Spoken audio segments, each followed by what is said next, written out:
How I got my dog. I'd like to start off by saying a little bit about myself.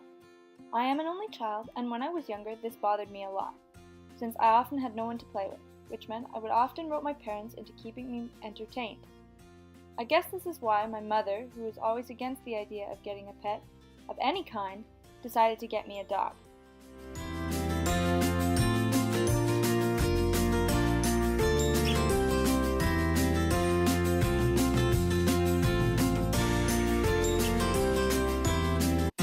I got my dog Scooby on April 26, 2009. He was only 3 months old. I was 8 years old, and my parents decided to surprise me. They woke me up early one Sunday morning to say we had to go somewhere. Being the smart 8-year-old I was, I noticed all the dog-related stuff around the house, but I couldn't figure out why they were there. I think this is because I could never have imagined my mother going back on her word of never getting a dog.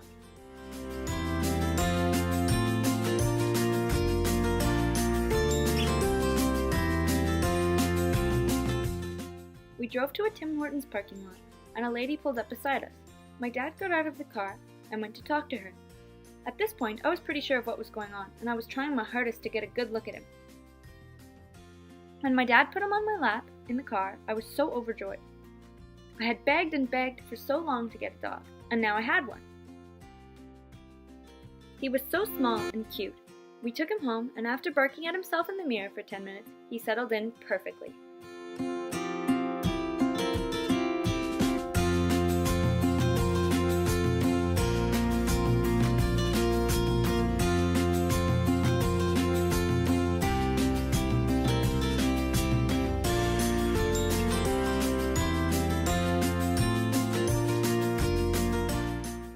I guess now would be a good time to explain how he got his name.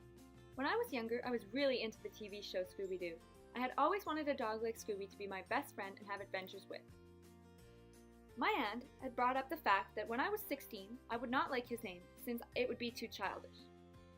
16 came and went, and I can say for certain I do not regret his name. It is a good conversation starter with anyone who meets him, and it always makes people laugh.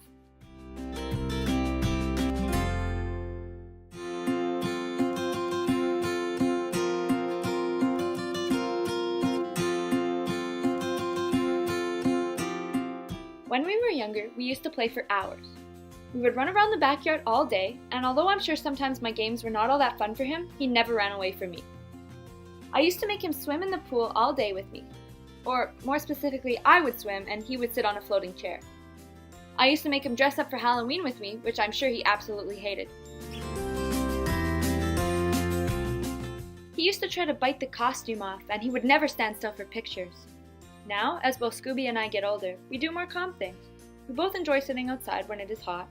I'll read and do some homework, and he'll bark at the neighbors for hours.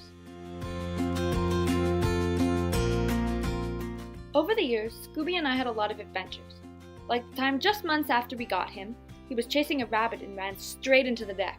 It was the loudest bang I'd ever heard, followed by the worst howling ever. That was how we ended up at the vet in the middle of the night. He had broken his leg, and for the next 3 months he had to sit still. You can imagine how well that went.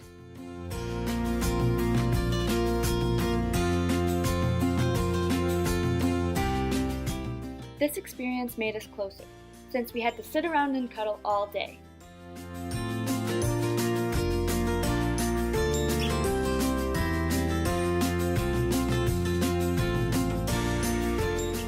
Scooby is the best thing that ever happened to me. Whenever I am sad, he knows just what to do. He always sits with me, and he will make me walk to the cupboard with him, where his treats are kept, because they make him happy, and he wants to make me happy. When I am sick, he will sit on my lap and keep me warm. He is a great stress reliever, and I hope to share many more years with him. Overall, Scooby has made my life so much better. I end off with a video of Scooby discovering owls.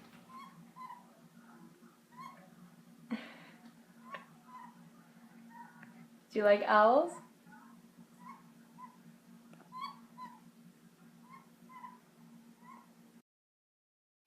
The end.